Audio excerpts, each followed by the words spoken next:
You're just in time for another eBay antique unboxing. And what do we get today? So this item had an opening bid of $9.99, was listed in a bad category. And when I say that, that's good because less collectors will find them. And so at the last possible second, I'm talking within 5 seconds of the auction's ending, I went in there and I placed a bid. Turns out there was last second snipers, making that $9.99 item go up to $20. And then with shipping and tax and all that other jazz, it cost me $28. I was not too happy about that, but other bidders exist, unfortunately. And, they watch things as well and they wait till the last second like I do. Why is it the best to bid at the last second? Because when you place an early bid, say the listing was put on and there's 6 days, 7 days left, by placing an early bid, you basically set your place and you move on and wait to win. And that's a bad strategy because what will happen is at the last few seconds, people will actually wait out that 7-day duration and they'll put a bid in at the last possible second just so the person or persons that placed the earlier bids think that they have it in the bag and don't think anything will happen and they'll be the winner. But at the last few seconds, by going in there, placing that last 5-second snipe, what will happen is that the other people that placed their bids already will pretty much think they have it in the bag and you won't give them any time to come back and to raise the price. And so that's why sniping doesn't always help you to win, but it helps you to win more times than not and get the item for cheaper. All right, so let's check it out. Now, I don't generally, when I collect, I don't generally collect these ones, but for that price, I couldn't resist. It was a really, really good price for something like this. And it seems he packed it very well, which is quite nice. Now, I like larger ones. And when I say larger ones, I don't like ones that are about 1 inch or 1.25 inches big. The bigger, the better. And this one seemed to be big from the auction's listing. All right, so I cheated. I fast forwarded and I cleaned it. And it's really beautiful. And so this is it's incorrectly termed as Rebecca at the Well. And Rebecca at the Well generally was very, very popular during the Georgian era and the mid-Victorian, all the way up to like the 1870s or so. Really, really a very popular cameo that most women had. Now, the more popular ones you'll find are the goddesses or gods. So you can see these two antique ones to the right and left of it are antique Victorian ones of goddesses. So there we go. There's our typical Victorian one. And this, again, was very, very popularized during the mid-Victorian to probably the 3rd quarter of the Victorian era. Now, looking at it, I am in love with it. Now, generally, I don't really like these type of ones. I don't think they're as wonderful as, say, a goddess. And the goddesses are quite beautiful, but this is interesting as well. And what I like about it is the size. Generally, mid-Victorian, Georgian, and probably the 3rd quarter of the Victorian era brooches were much bigger than generally the ones that were made in the early 20th century. The bigger, the better. Now, I noticed like the 1860s ones, you can find like really giant ones that were like 2.5, 3 inches by 2.5 across, by maybe sometimes 3 inches across. Those ones are the ones with the high carved relief that go for the big bucks, boys and girls. This is not your type of carving that would be a big bucks carving. And it has a nice relief. Let's actually check the relief on it. You can see how it's raised up and it's almost domed, and that's how a shell curves. You can also tell if it's genuine cameo, carved from a shell or hard stone. Well, hard stone would probably be flatter, but if it's a genuine shell cameo, you'll see like a curvature. And that's because they naturally curved in that direction. Here's another example. You can see that the cameo is not flat. And that's very helpful in helping you to find out if your cameo is actually not resin or molded plastic or celluloid made to emanate shell. There's a lot of fakes out there that were actually made during the late Victorian era out of celluloid or resin, all the way into the 20th century, mid-20th century and on. You got to be very careful when collecting cameos because you can get duped. Now, a good way to tell is flip your Cameo upside down, and you will definitely see the curvature of the shell that way. You see that? See how that shell curves? If it was flat, you'd have to really throw caution to the wind because most likely you're getting a fake made out of plastic or resin. Here's another example of a Victorian one, and you can see the curving of the shell. It's not completely flat. Good indicator that you don't have celluloid. And, all right, Rebecca at the Well. What's the hype about Rebecca at the Well? Well, these are actually called Rebecca at the Well cameos, but it's really a country woman at well scene. That's basically what it is. It's a country woman or a country scene, woman at well. Really not Rebecca at the Well. If it was Rebecca at the Well, you'd see a lady with a jug and some biblical scene with camels in the background and stuff like that. Well, what is the story of Rebecca and the Well? Not very biblical. So I'm going to actually tell you what I just read on the internet. Basically in the Bible, and I really haven't read the Bible. It's in chapter 24 of Genesis about the story of Abraham. And Abraham was in a foreign nation with foreign-speaking people that he didn't know. And he had his only son, Isaac. And his only son, Isaac, was unmarried. And he and his wife, Abraham and his wife, Sarah, wanted to see their son married to a woman and basically get married. I guess he was living in their basement, and they decided to boot him. And they wanted him to find a wife or a bride that was, of course, a virgin, and somebody who came from their people, who spoke their language and not a foreigner. And so they sent their best servant, Eliza, into the land where they came from originally, and to look for a suitable bride for Isaac. And so he did a test. And he went to the well where women normally in the morning would go with jugs over to the well to bring back water to their family. And there he spied a beautiful, beautiful woman with the jug. I was going to say with jugs. All right, I'm sorry. I'm not politically correct over here. With the jug, drawing water from the well. And so he tested her and he asked her, "May I have a sip of some water, please?" And she was very kind to this elderly servant and said, "Sure, you can take a sip out of my drink." And in today's day and age, we don't do that because we can catch cooties or COVID or whatever. And so he was like, "Wow, this chick is really nice. She actually gave me a sip of water." Then test number 2 was he asked if he can actually leave his 10 camels. By the way, she also brought jugs over to his 10 camels and gave all his 10 camels a drink of water. Really nice lady, right? Then he tests her again. "Can I leave my 10 camels in your place overnight?" And she said, "Oh yeah, sure, no problem." Wow, that's a real hospitality, isn't that?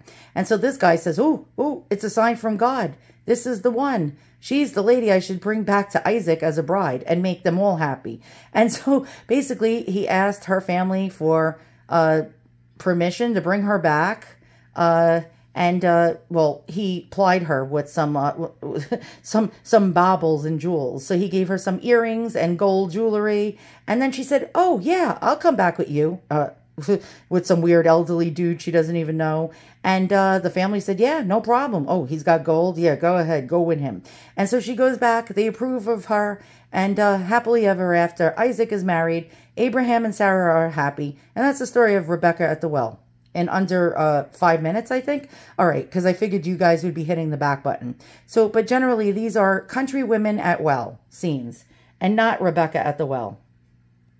So this, boys and girls, is a real Rebecca at the Well brooch. And Victorian, very Victorian. You'll see Eliza.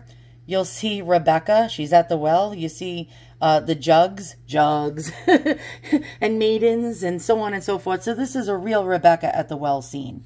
And let's look for some more. And here's another, and very Victorian and very beautiful. And these are the ones that fetch the big money, the big bucks. And so there you go. You got these women with jugs, and yeah, drawing water from the well and serving Eliza.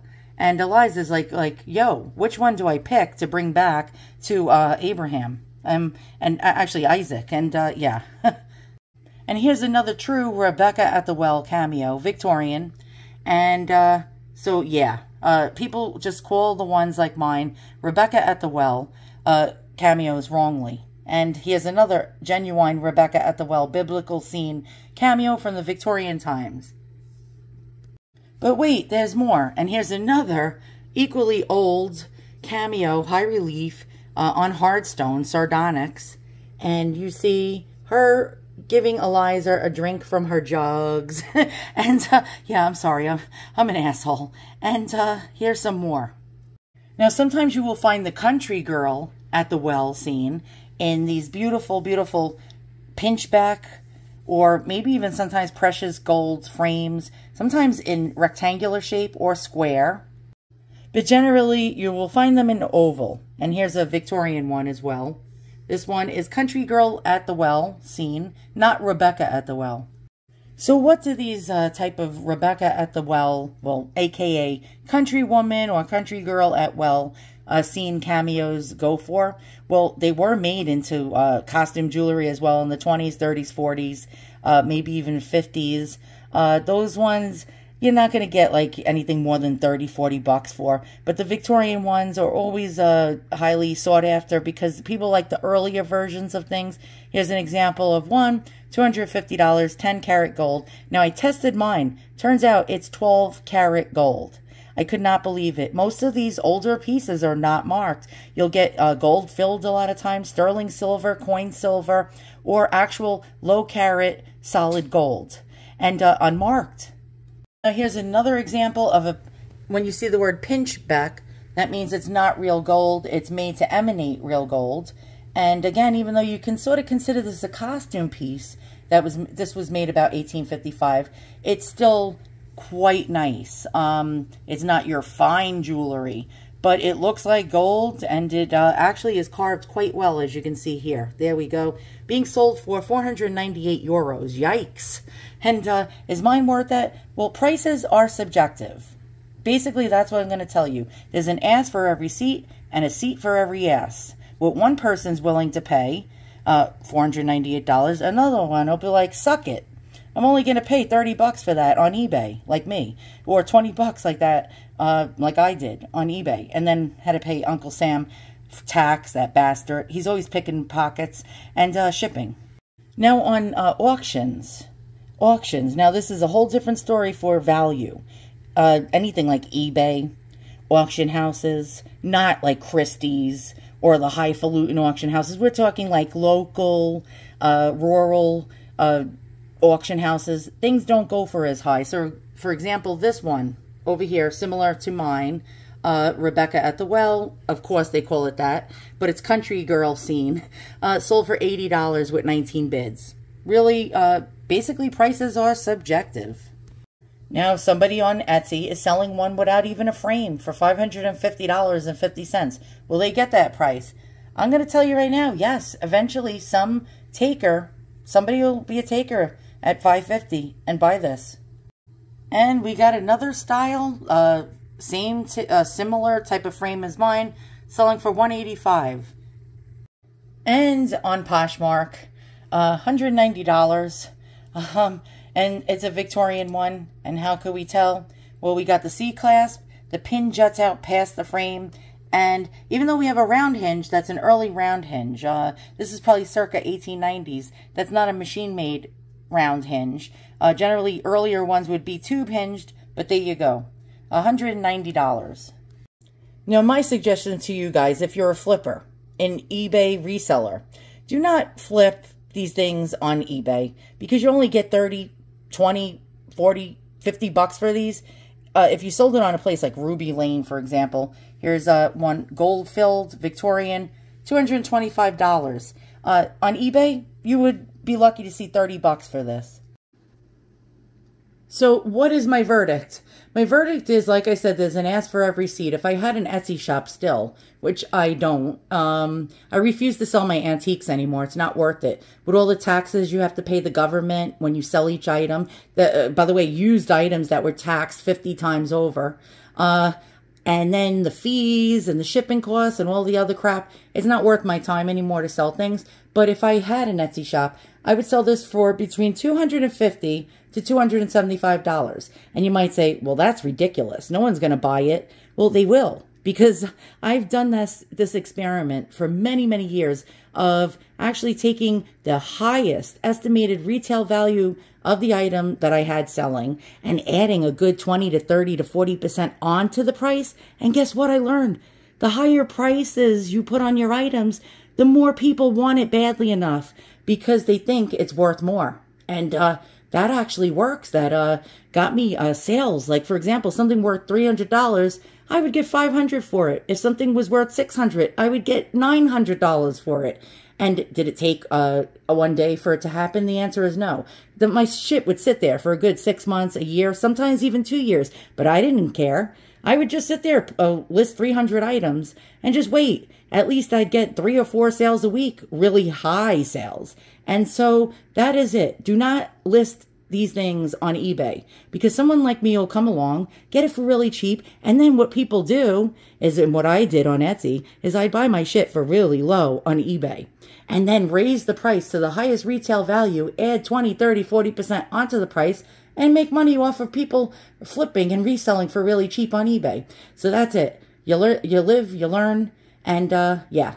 Again, there's an ass for every seat, and somebody would come along and pay top dollar for this item. Thanks for watching. Hope you learned something. Hope you enjoyed this. And I'm glad I only got this with shipping and taxes and beating out the other idiotic, stupid-ass sniper. $28 when everything was said and done. Nice. Not the biggest score. Not the most major score, but nice nonetheless. Thanks for watching. See you guys all soon, and so long.